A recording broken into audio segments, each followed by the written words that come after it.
One thing that no one will ever be able to understand, it doesn't really matter how much research or money you put into this topic, you will always just be left extremely confused. And that is the mind of a Pokemon fan. Every time when you see a bunch of Pokemon fans talking about something or engaging in one of their favorite activities, spending hours of their life defending $1 million company that doesn't care about them at all and fighting for them on the internet, like they have to go and protect the honor of Pokemon, but that's just a really bad example because a lot of people kind of do that now. For some weird reason, it's just becoming extremely common for people to spend all of their life just defending their favorite content creator or $1 billion company who doesn't care about them at all. So the joke that I planned to make just completely fell apart, so I'm just gonna pretend that I didn't do that. But either way, we are talking about Pokemon fans again, because one story that I ended up talking about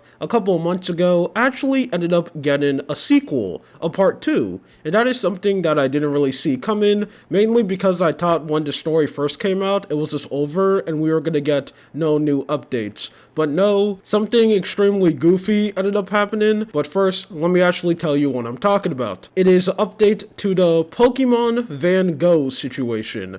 And if you don't know what I'm talking about, I'm going to give you a speedrun version on what's going on. A couple of months ago, last year, Pokemon and the Van Gogh Museum decided to do a collab. Now, what does Pokemon and Van Gogh have in common? I have absolutely no idea, and I also don't know who thought this was really going to be a good idea. Like, I don't think Pokemon fans are gonna hear about that collab and just lift their fists up in the air and go like, finally, I have been waiting for this all my life. I can now go to a Van Gogh museum and see a painting of Pikachu in the Van Gogh art style. Nintendo is finally listening to all the complaints that I ended up sending them, and they are now doing something for the community. And in this collab in the Van Gogh museum, they have a bunch of paintings of Pokemons in the Van Gogh art style, and easily the most important part of the whole event has to be the exclusive Pokemon card, which is being this Pikachu right here. Which, I know what you're thinking, that sounds extremely nice,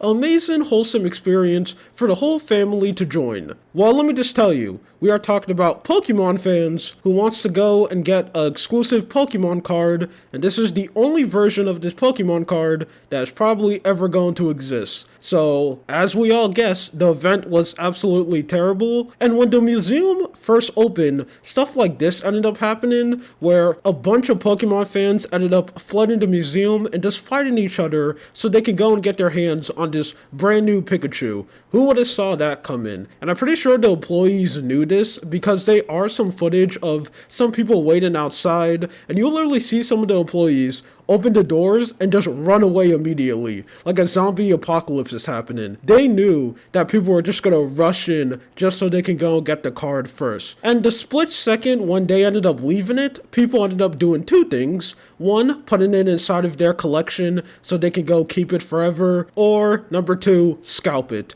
Because these cards were going on eBay for like $200, which I just think is extremely funny that scalpers are just kind of ruining everything. Like, every single time you see a limited time drop, you already know that a bunch of scalpers are already there to steal every single copy of it just so they can go and resell it. But I also can't blame them for doing it because for some weird reason, people keep on buying it. And that is basically the whole situation until now. Because not so long ago, 4 people who ended up working at the Van Gogh Museum ended up getting completely fired. They lost their job. For what? For apparently stealing a bunch of Pokemon cards and holding them so they can go and resell them, which is just not really that surprising. So apparently these people ended up taking a bunch of Pokemon cards on their spare time, so they're basically doing the most ultimate Pokemon heist to ever exist. Not only that, they were also holding tickets because that's something that ended up happening because so much people wanted to go to the museum to get the Pokemon cards. They ended up basically rolling back all the ticket purchases